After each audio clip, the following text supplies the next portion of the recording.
وعلى أهل بيته الطيبين الطاهرين المعصومين المظلومين الذين أذهب الله عنهم الرجس وطهرهم تطهيرا.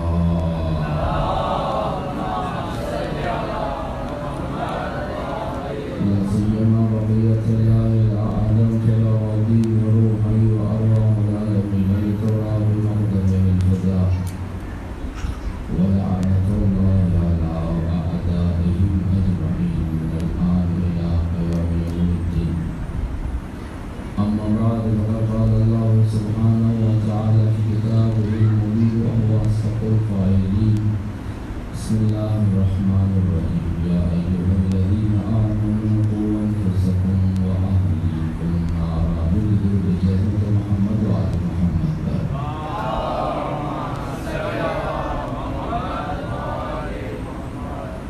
اذن محترم، سورہ تحریم میں ارشاد رب العزت سے اے مولانے والوں، اپنے آپ کو اور اپنے گھر والوں کو جہنم کی آگ سے بچاؤ۔ اس آیے مجیدہ میں اللہ تبارک و تعالی ایمان لانے والوں کو ان کے ایسے بھیانک مستقبل کی جانب سے خبردار کر رہا ہے کہ جس میں اگر انسان حکم الہی کی پیروی نہ کرے تو جہنم کی آگ کا حصہ بن جائے گا،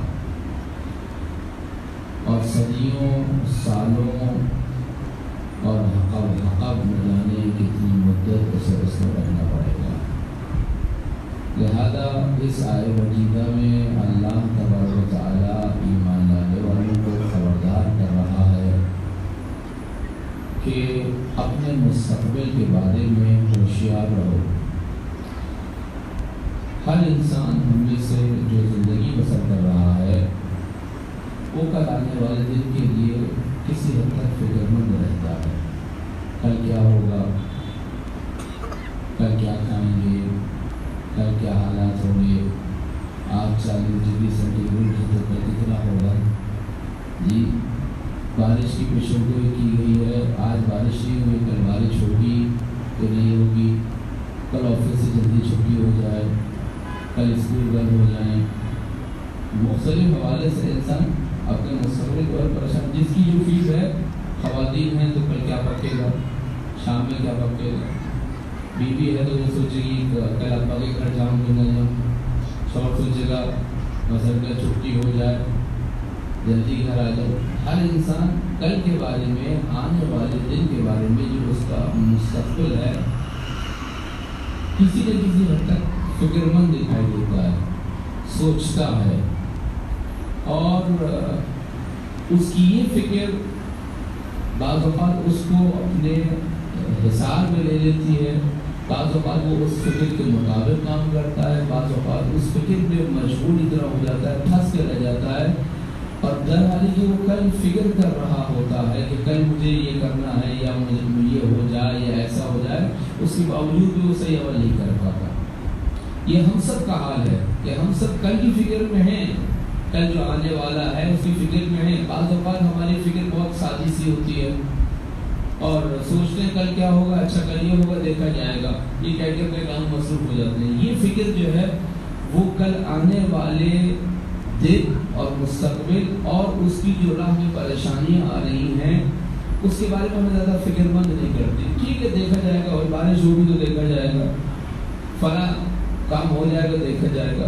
لیکن بعض اوقات ایسا ہوتا ہے کہ ہم اتنے فکر مند ہو جاتے ہیں، اتنے سوچ میں ڈوب جاتے ہیں کہ کل آنے والے دن کے لیے آج ہی سے تیاری شروع کر دیں گے۔ مثلا بہت سارے آپ میں سے بہت سارے اسٹوڈنٹ ہیں، طالب علم ہیں، کل ان کا امتحان ہے تو یہ نہیں کہیں گے کل میں تیاری کروں گا، بلکہ وہ رات میں ہی اپنی ساری چیزیں، یونیفارم ہے ان کا پینسل باکس ہے، ان کی ساری چیزیں، ان کا ایڈمٹ کارڈ، ان کا ہر چیز جو ہے وہ پہلے سے رات میں تیار ہوتی ہے، کیونکہ ان کا امتحان کا دن ہے، کل تیاری کا دن نہیں ہوگا، لہذا ہم ابھی سے تیاری کریں۔ تو بعض لوگ ہوتے ہیں جو کل آنے والے دن کے لیے تیاری پہلے سے کر لیتے ہیں، بعض لوگ ہوتے ہیں جو سرسری انداز سے سوچتے ہیں آج ٹھیک ہو جائے گا، دیکھیں گے دیکھا جائے گا کیا ہوگا۔ یہ دونوں قسم کے لوگ ہمارے درمیان پائے جاتے ہیں۔ پہلے قسم کے جو لوگ ہیں ان کو لاؤبالی کہا جاتا ہے، لاؤبالی جن کو فکر نہیں ہوتی، ٹھیک ہے ہوگا دیکھا جائے گا دیکھ لیں گے کوئی پریشانی کی بات نہیں ہے، وہ ٹینشن نہیں لیتے، ٹینشن فری ہوتے ہیں، ٹھیک ٹینشن فری ہوتے ہیں، وہ دوسروں کو ٹینشن دے سکتے ہیں لیکن خود ٹینشن نہیں لیتے۔ تو ایسے لوگوں کو کیا کہا جاتا ہے؟ لاؤبالی، یعنی بے فکر، بے فکر یعنی ان کو کوئی فکر نہیں ہوتی کہ ہوگا ہوگا نہیں ہوگا نہیں ہوگا۔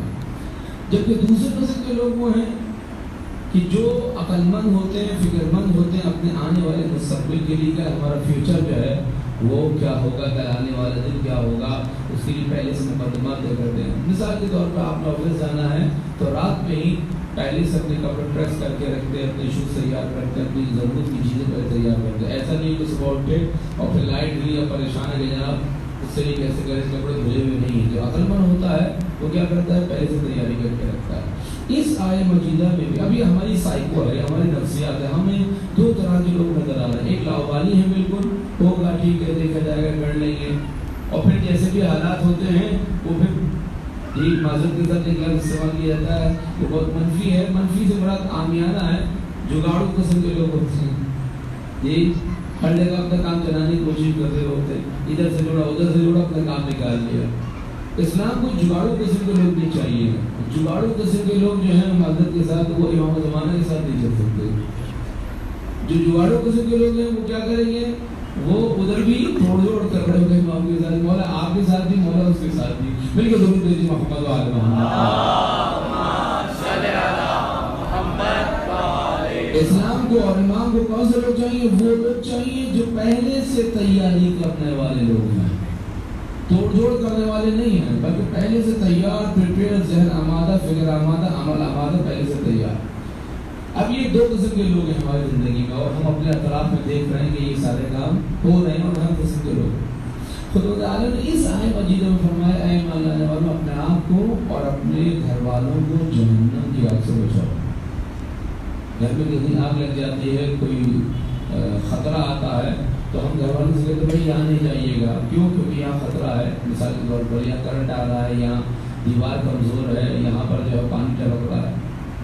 چھوٹے چھوٹے نقصانات کے لیے ہم کیا کر رہے ہیں؟ اپنے بچوں کو آگاہ کریں بیٹا یہاں نہیں جانا، اس کمرے میں کرنٹ آ رہا ہے، باہر نہیں نکلنا، بارش ہو رہی ہے۔ ابھی چیزیں بتا رہے ہوتے ہیں نا روزانہ، بیٹا دیکھ کے روڈ کراس کرنا۔ یہ ساری چیزیں کیا ہیں؟ یہ حفظ کا تقدم کہلاتا ہے، پہلے سے اپنے آپ کو آمادہ کرنا، کب اس کے کہ وہ پریشانی تو پہ آ کے پڑو۔ خدا کہہ رہا ہے کل تمہارا ایک اور دن آنے والا ہے جس کا نام قیامت ہے۔ وَأَنفُسَكُمْ وَأَهْلِيكُمْ نَارًا، اپنے آپ کو اور اپنے گھر والوں کو جہنم کی آگ سے بچاؤ۔ یہ آگ در حقیقت اس کا ظہور عالم آخرت میں ہوگا، اسباب یہیں سے پیدا کرے گا۔ توجہ رکھیے گا، اب بچہ ہوتا ہے، ایک بچے کو کہا کہ جناب آپ پڑھیے، سال بھر اسے دیے پڑھنے کے لیے، پڑھنے لکھنے کے بجائے وہ کھیل کود میں اپنا وقت برباد کرے، اور آخر میں جب فیل ہو جائے تو آخر میں کہے کہ استاد نے ڈنڈا دیا ہے، استاد نے فیل کر دیا۔ استاد نے فیل نہیں کیا ہے، استاد نے تمہاری کارکردگی جو تم نے اپنے پرچہ امتحان پہ لکھی ہے اس کے مطابق تمہیں نمبر دیے ہیں۔ یہ بچہ ایک دم فیل نہیں ہو گیا، اس نے پورا سال کھیل کود میں گزارا ہے، جو اس کی ذمہ داری تھی، یہ رسپانسبلٹی تھی، اس کو ادا نہیں کیا، جس کی وجہ سے روز بروز جتنے دن گزرتے رہے یہ اپنے ہدف سے، اپنے کامیابی سے دور ہوتا رہا، یہاں تک امتحان کا زمانہ آیا، اور امتحان کے زمانے میں اس نے کوئی کامیابی قابل قدر کامیابی حاصل نہیں کی، لہذا اس کے جو نمبر ملے وہ پاسنگ مارکس نہیں تھے۔ اسی طریقے سے ہر انسان اس دنیا میں جو کام کر رہا ہے وہ اس کے عالم آخرت کی جنت کو یا جہنم کی ایک ایک اینٹ کو رکھ رہا ہے۔ ہم یہاں سے عمل بھیج رہے ہیں تو وہ جنت تیار ہو رہی ہے، ہم یہاں سے عمل بھیج رہے ہیں تو ہماری جہنم تیار ہو رہی ہے۔ سرکار حضرت محمد مصطفیٰ صلی اللہ علیہ وسلم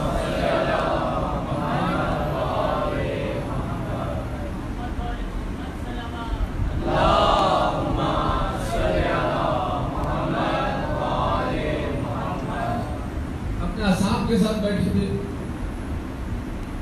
فرمایا من قال سبحان اللہ والحمد للہ ولا الہ الا اللہ واللہ اکبر، جو یہ تسبیح کا حلقہ پڑھے کہ سبحان اللہ والحمد للہ ولا الہ الا اللہ واللہ اکبر، تو اس کی جنت میں ایک درخت لگایا جاتا ہے۔ اب اصحاب خوش ہو گئے، ہمیں تو اتنے سارے یہاں سے ذکر میں ہمارے وہ باغات لگ گئے ہوں گے وہاں پر.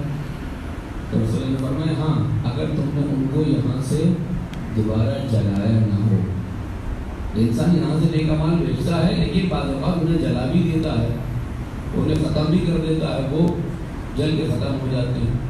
تو انسان یہاں سے جو اعمال بھیج رہا ہے وہ جنت بھی بنا رہا ہے, وہ جہنم بھی بنا رہا ہے. میں جو دیکھ رہا ہوں اسے جنت بھی بن سکتی ہے, جہنم کی آگ بھی بڑھ سکتی ہے. جو میں سن رہا ہوں اس سے میں جنت کا سامان بھی تیار کر سکتا ہوں اور مثلا جہنم کے لیے ایندھن اور آگ بھی تیار کر سکتا ہوں. میں بول رہا ہوں, میں سوچ رہا ہوں, میں دیکھ رہا ہوں, میں فیس بک استعمال کر رہا ہوں, واٹس ایپ استعمال کر رہا ہوں, میں میڈیا پہ ہوں, میں بہت سی ویب سائٹ دیکھ رہا ہوں. کیا دیکھ رہا ہوں, کیا سن رہا ہوں, کیا بول رہا ہوں, یہ اس سے جنت بھی بن سکتی ہے اور جہنم بھی بن سکتی ہے. بالکل ضرور بھیجیے حضرت محمد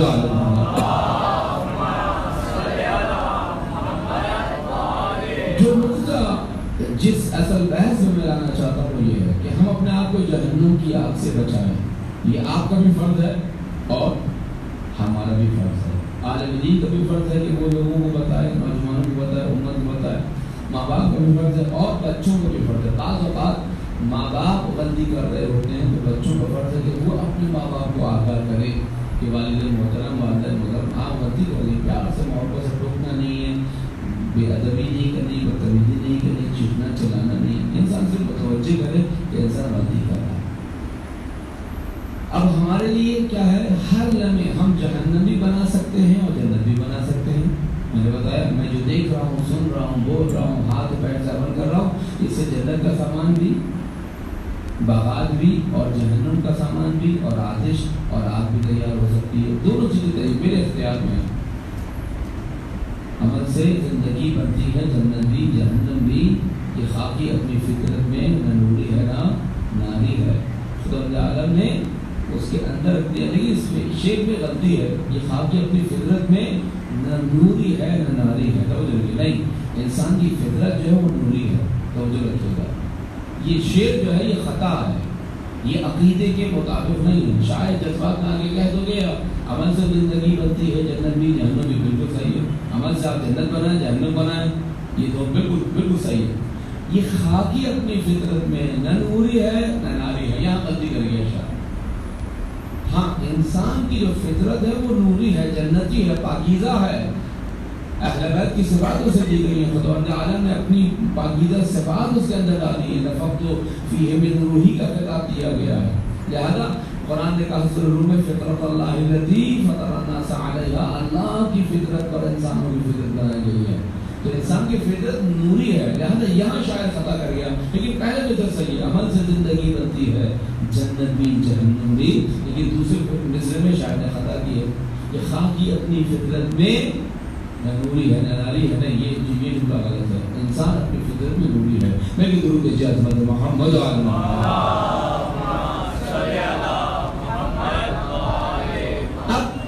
ہم جو نوجوان ہیں ہم کیا کریں کہ اپنے آپ کو جہنم کی آگ سے بچائیں. الحمدللہ آپ کے دوستوں نے مل کر ایک مجموعہ بنایا ہے عرفان الفروغ اعتدالی کے عنوان سے.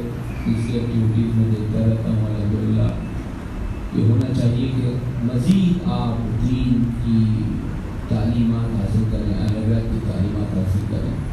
آپ مزید جو ہے وہ اپنے آپ کو تیار کریں. آپ کی جوانی جو ہے امام زمانے کے لیے ہونی چاہیے. یہ میری تقریر کا اصل نقطہ ہے جس کو میں آپ کے سامنے پیش کرنا چاہتا ہوں.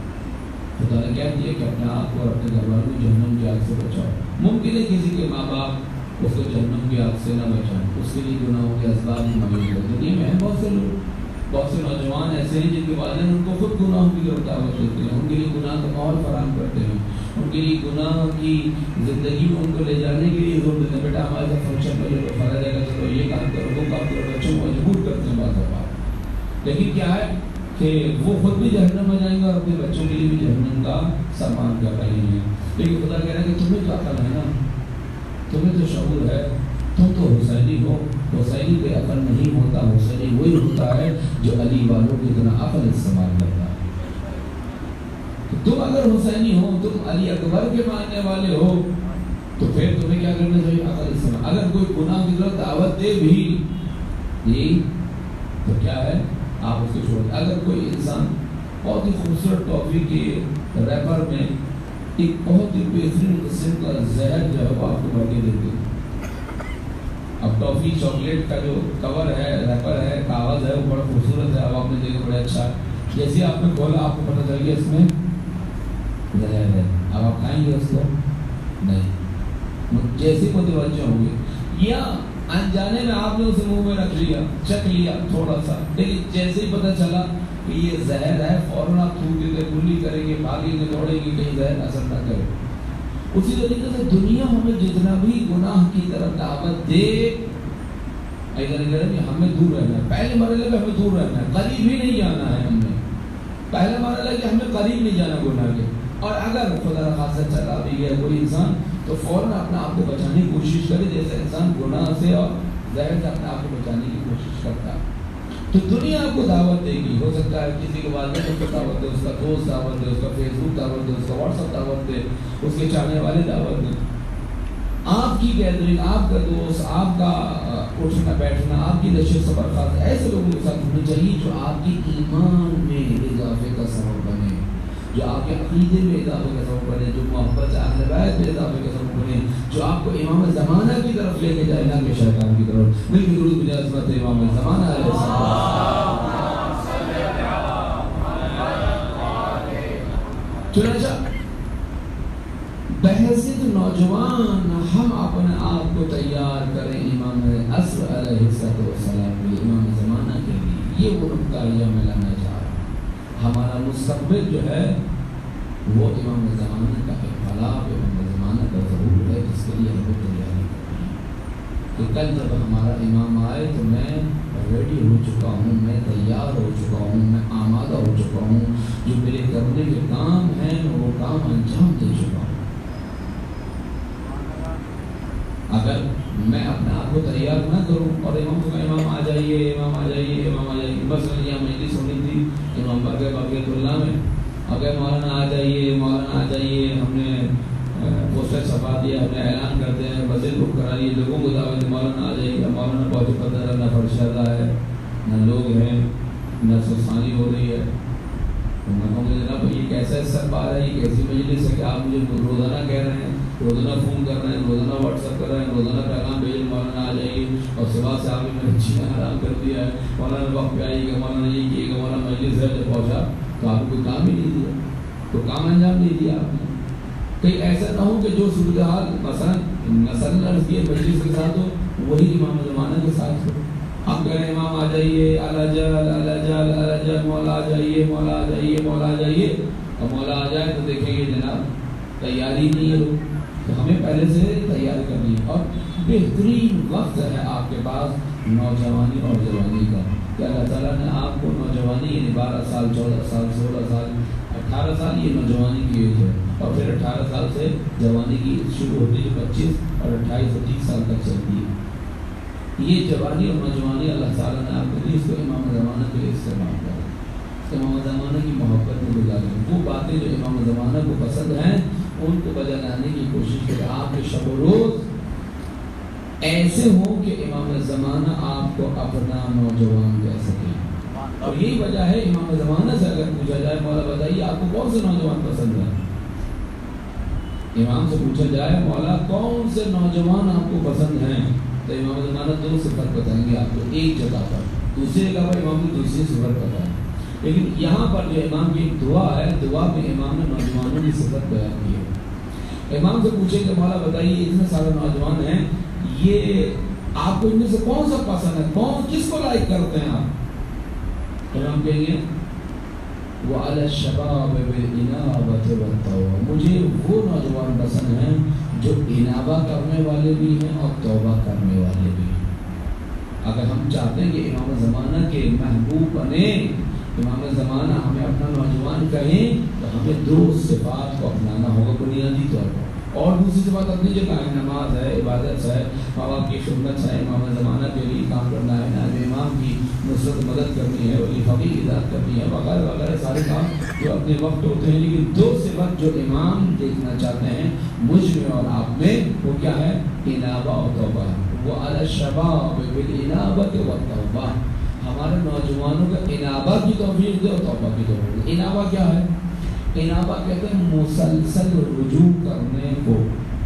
توجہ رکھیے گا، جیسے کہ مختلف کمپنیز انٹرنیٹ کی یا موبائل کمپنیز مختلف پیکیجز دیتی ہیں، صبح سے شام تک آپ جو ہے وہ مثلا فری بات کر سکتے ہیں، 5 روپے میں 10 روپے میں صبح سے شام تک بات کیجیے، 12 گھنٹے 10 گھنٹے فری، مسلسل کانٹیکٹ میں اب کیا ہے، اب آپ کا کوئی جاننے والا ہے، دوست ہے، بھائی ہے، والد ہے، والدہ ہے، دور ہے، بات کرے گا تو آپ بات کرتے ہیں، مثلا میں کر رہا ہوں، جتنا چاہے بات کر، یہ مسلسل جو رابطہ ہے، کنیکٹ ہو رہے ہیں، آپ کنیکشن میں ہیں، رابطے میں جس کے سگنل آ رہے ہیں، یہ کیا ہے، آپ اس سے بھرپور فائدہ اٹھا رہے ہیں۔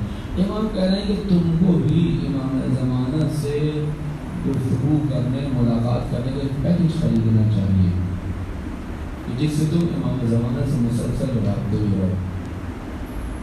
وہ کیا ہے؟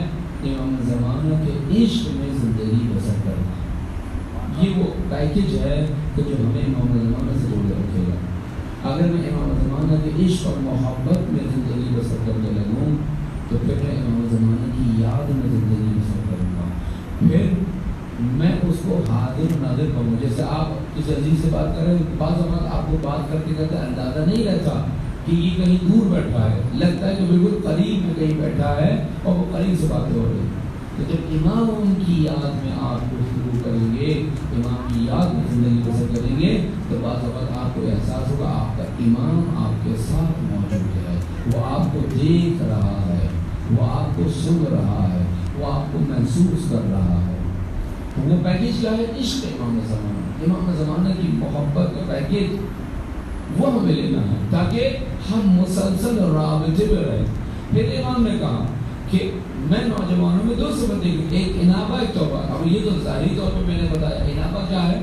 انابہ کہتے ہیں خدا سے مسلسل رابطہ، مسلسل رابطہ، آن لائن ہر وقت، اللہ سے آن لائن۔ ہم لوگ اللہ سے بہت کم آن لائن ہوتے ہیں، نماز کے بعد آن لائن ہوتے ہیں، جی تلاوت قرآن کی توفیق ہوئی تو اللہ سے آن لائن ہو گئے، اس کے بعد اللہ کو آف لائن کر دیا۔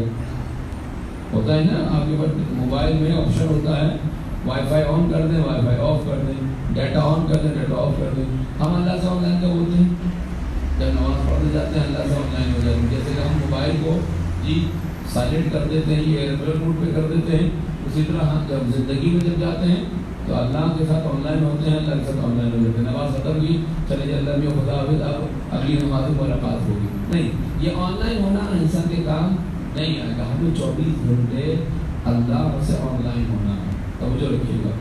کامیاب انسان وہ ہے جو اللہ سے 24 گھنٹے آن لائن ہے، یعنی اس کا اٹھنا، اس کا بیٹھنا، اس کا کھانا، اس کا پینا، اس کا سونا، اس کا جانا، اس کا ماتم کرنا، ہر چیز اس کی عبادت بن جائے۔ کیسے ہو سکتا ہے؟ یہ ممکن ہے یہ کہ انسان کی زندگی کے تمام کام عبادت بن جائے؟ جی ہاں، انسان کی زندگی کے تمام کام عبادت بن سکتے ہیں۔ مل درود دیجیے محمد و آل محمد۔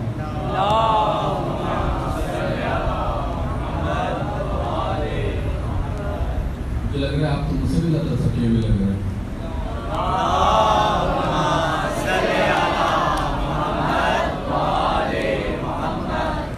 بعد میں چائے کا انتظام نہیں ہے میرا، بتا دیا آپ کو پہلے سے۔ ایک اور درود بھیجے محمد و آل محمد۔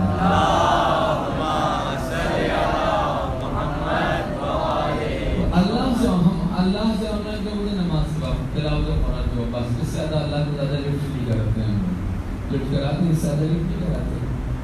اور وہ جو آن لائن ہوتے ہیں اس میں بھی ادھر ادھر کے خیالات اور ادھر ادھر کے کام اور ادھر ادھر کی چیزیں ہمارے ساتھ ہوتی ہیں، جس سے ہمیں اللہ سے آن لائن ہونے کی ضرورت ہے۔ اسی کو کہا جاتا ہے انابہ۔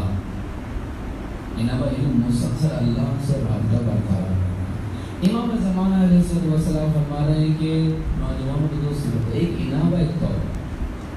انابہ ایک مسلسل رابطہ، مسلسل توجہ۔ توبہ کیا ہے؟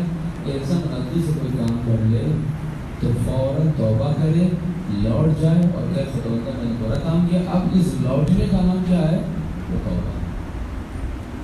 جب انسان گناہ کر رہا ہوتا ہے تو وہ اللہ کی طرف پیٹ دکھاتا ہے، شیطان کو کہتا ہے یس باس، شیطان اس کا باس ہوتا ہے، جبھی تو اسے کہنے پہ عمل کر رہا ہے۔ خدا اس کا باس نہیں ہوتا، خدا اس کا سر نہیں ہوتا. اس کا سر باس کون ہوتا ہے؟ شیطان. وہ شیطان کے کہنے پہ عمل کرے. آپ جس کے کہنے پہ عمل کریں گے وہ آپ کا باس ہوگا، وہ آپ کا سردار ہوگا، وہ آپ کا آقا ہوگا. آپ اس کی طرف مکین ہیں. جب انسان شیطان کو سن رہا ہے، اس کو یس باس کہہ رہا ہے، تو وہ گناہ کر رہا ہے. اب اسے گناہ کر لیا، اب اسے احساس ہوا میں نے غلط کیا. اب جو یہ لوٹے گا، اب کیا کرے گا؟ جب پلٹے گا تو شیطان کی طرف پیٹ کرے گا اور خدا کی طرف منہ کرے گا. اس لوٹنے کو شیطان کی طرف پیٹ کرنے کو اور اللہ کی طرف واپسی کو توبہ کہا جاتا ہے. امام نے کہا کہ ممکن ہے بعض نوجوان ایسے ہوں جو توبہ کریں، گناہ کریں، پھر توبہ کریں، پھر ان کو خیال ہے کہ ہم نے غلط کیا، ہاتھوں سے غلط کیا، آنکھوں سے غلط کیا، زبان سے غلط کیا، کانوں سے غلط بات سنی، ہاتھ سے کوئی چیز غلط لکھی، عمل انجام دیا، پیر سے غلط جگہ گئے. بعد میں احساس ہوا، خدا نے کہا ٹھیک ہے. لیکن امام کہہ رہے مجھے وہ نوجوان زیادہ پسند ہیں کہ جو مسلسل مجھ سے رابطے میں رہتے ہیں. امام کہہ رہے ہیں وہ نوجوان مجھے زیادہ پسند ہے جو اللہ سے رابطے میں رہتے ہیں، جو مسلسل مجھ سے رابطے میں رہتے ہیں. اور پھر اللہ نے کہا ممکن ہے کہ ایک نوجوان غلطی کرے، شیطان آ کے کہے گا چلو جی ایک دفعہ توبہ کر لی ٹھیک ہے، دوسری دفعہ کو نہ کرے انسان، پھر شیطان آ کے کہا ابھی کل تو توبہ کی تھی، اب توبہ کا کیا فائدہ. تیسری دفعہ انسان کوئی گناہ کرے، نوجوان گناہ کرے، شیطان کہ بھائی 2 دفعہ توبہ کر چکو، تیسری دفعہ کیوں کر رہے ہو، اب تم توبہ نہیں کرو. نہیں، خدا تعالیٰ کیا کہہ رہا ہے ان اللہ یحب التوابین. خدا بہت زیادہ توبہ کرنے والوں کو، بہت زیادہ خدا سے رابطہ کرنے والوں کو کیا کرتا ہے؟ پسند کرتا ہے. واقعی سی مثال ہے، چھوٹی سی مثال. آپ کو کوئی کام بہت ضروری ہے اپنے دوست سے، دوست فون نہیں اٹھا رہا، بار بار کال کیے جا رہا ہے، 1 منٹ بیل دے رہے ہیں، ذرا فون اٹھا لو، فون اٹھا لو. کسی کے گھر گئے، دروازہ جو ہے دروازہ کھٹکھٹا رہا ہے، کوئی ایمرجنسی ہے، آپ اسے کیا کر رہے ہیں؟ مسلسل دروازہ کھٹکھٹا رہے ہیں کہ جب تک وہ فون نہیں اٹھاتا آپ اسے بیل دیتے رہتے ہیں. اسی طریقے سے ہمیں کیا ہے؟ مسلسل دروازہ کھٹکھٹانا ہے. امام کا دروازہ، اللہ کا دروازہ کھٹکھٹانا ہے کہ یہ دروازہ کھل جائے. اور خدا تعالیٰ کہہ رہا ہے کہ جو دروازہ کھٹکھٹائے گا ہم اپنا دروازہ اس کے لیے کھول دیں گے. امام نے کہا جو سچے دل سے ہمارے دروازے پر دستک دے گا ہم اس کے لیے دروازہ کھول دیں گے. ممکن نہیں ہے کہ کوئی امام کے در پر آئے اور امام اس کے لیے دروازہ نہ کھولیں. توجہ رکھیے گا. مثلا وہ واقعہ سنا ہے آپ نے، امام حسن علیہ السلام کے سامنے ایک شامی شخص آتا ہے، مولا علی کی شان میں اور امام حسن کی شان میں نازل کا کلمات ادا کرتے ہیں. وہ کہہ چکتا ہے، دل بھر کے جو ہے وہ سناتا ہے. امام کہتے ہیں کہ تو مسافر ہے، تجھے آرام کی ضرورت ہے، ہم تجھے اپنا گھر کے ساتھ کو آرام ہے، تو بھوکا ہے، ہم تجھے کھانا دیتے ہیں، تجھے مال کی ضرورت ہے، ہم تجھے مال دیتے ہیں. اب جب اس نے یہ خلاف دیکھا تو امام کا دل جدا ہو گیا.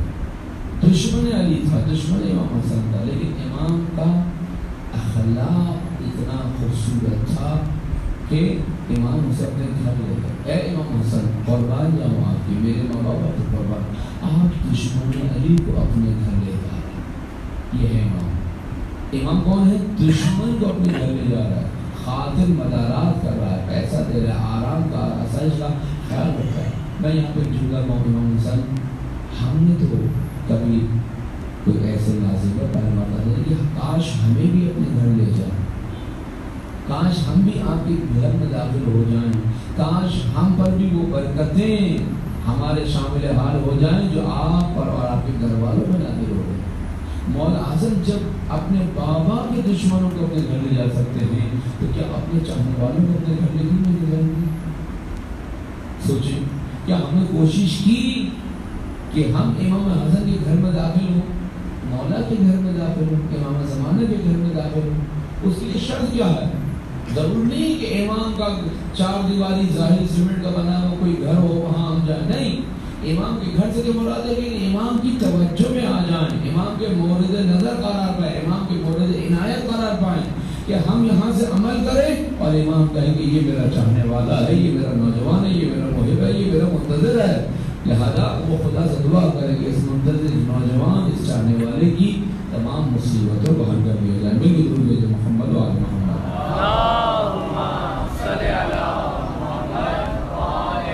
دوسری صفت کیا ہے امام کا؟ ایک ہے انابہ، دوسری صفت کیا ہے؟ توبہ. ممکن ہے توبہ انسان کرے